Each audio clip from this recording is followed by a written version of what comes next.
mo, may penalty po ba yon? The answer is depende kung na-amend mo siya or na-correct mo yung tax return before the deadline or after the deadline. My name is George. I'm a freelancer's tax advisor at GE Consulting. What we do is we are empowering online freelancers through simple and stress-free tax compliance.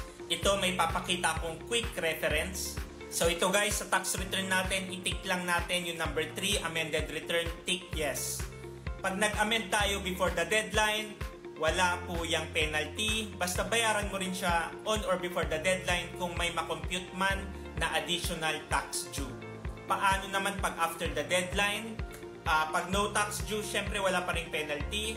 Pero pag may additional tax due, meron na po yung penalty. Magpapakompute ka pa kay BIR.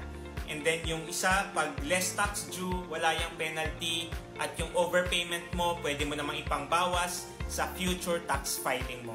So ayun guys, pag nag-amend tayo ng tax return at after the deadline na siya, with additional tax due, meron po yung penalty. You are a freelancer at meron kang concern or question regarding freelancers BIR registration and freelancers tax compliance, comment mo lang yan at sasagutin ko yan.